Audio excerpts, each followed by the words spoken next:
गई बहुत रही थोड़ी, वो भी जाने वाली है। आज और कल नहीं, क्या नहीं कल करेंगे, कल नहीं परसों। अरे भाई कल कभी होता ही नहीं, आज ही रहता। और आज भी आज नहीं रहेगा, वो भी कल में बदल दिया जाए। जब कल आएगा तो उसको भी आज ही कहोगे, फिर आगे कल की बात करने लगोगे। उस कल में पहुंचोगे तो फिर उसको आज कहोगे।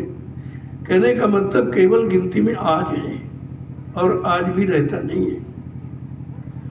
उसका समय निश्चित है, इतने घंटे के बाद आज खत्म हो जाएगा, कल आ जाएगा। जब कल में पहुंचोगे तो कहेगा आज, उसको भी आज कहोगे, फिर कहोगे कल जाएंगे। जब कल आया तो फिर कहोगे आज। इसका मतलब आज तो कुछ क्षण के लिए कहा जा सकता, लेकिन कल परसों नरसों ये झूठ है, ये कभी नहीं आता। केवल एक गणना गिनती के लिए आपने बना रखा, बाकी ये कभी कल तो होता ही कभी। तो महापुरुषों ने कहा भाई कल के भरोसे पर क्यों बैठा, कल कभी होगा नहीं। कहते कि आज कर, काल करे जो आज करे। आज करे स्वभाव, क्योंकि उसका भी भरोसा नहीं। जिस आज को तुम आज कह रहे हो उसका भी भरोसा नहीं है कि कितने सेकंड में अभी खत्म हो जाएगा। इसलिए जो कुछ करना अभी करो, जो कुछ करो सो अभी बना लो, फिर आगे का क्या भरोसा करना। जब कुछ है ही नहीं, कुछ रहेगा नहीं, तो तुम भरोसा करते हो किस पर कहते हो? उस पर भरोसा करते हो जो तुम्हारा है नहीं, और जो तुम्हारा नहीं हो तुम्हारा कभी हो नहीं सकता। भरोसा करने से क्या। इसलिए संतों ने निचोड़ कहा कि भाई यहाँ कुछ नहीं तुम्हारा, न तुम किसी को न कोई तुम्हारा है। जो तुम्हारा है उनको पहचानो, जो तुम्हारे लिए आए उनको पहचानो। अगर उनको अपना बना लो, वो तुमको तुम्हारा क्या है वो बता देंगे, समझा देंगे, और उसे प्राप्त भी करा देंगे। उनके अंदर प्राप्त कराने की क्षमता होती है। अब वो क्षमता किस पर लागू की जाए कि तुम टूट जाओगे, तुम बर्दाश्त नहीं कर सकोगे। तभी कहा एक तो तुम्हें उनसे लेना नहीं आता, अगर वो किसी तरह दे दे तो तुम रखना नहीं जानते। तो बताओ ये दिया जाए तो किसको दिया जाए? कोई संभाल करने वाला नहीं है। इतना कठिन है वो, इतना भारी है कि आप वो बर्दाश्त नहीं कर सकते।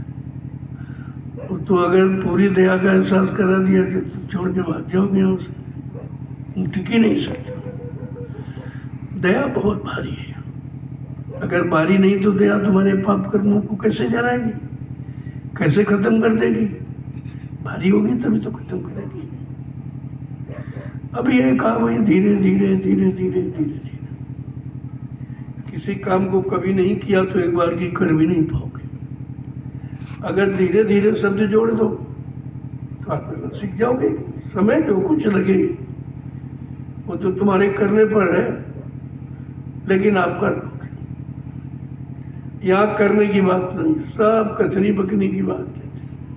कितने प्रवचन हुए आज तक, सारे राजनीतिक लोग अपना समय भाषणों में खत्म कर, कुछ नहीं हुआ।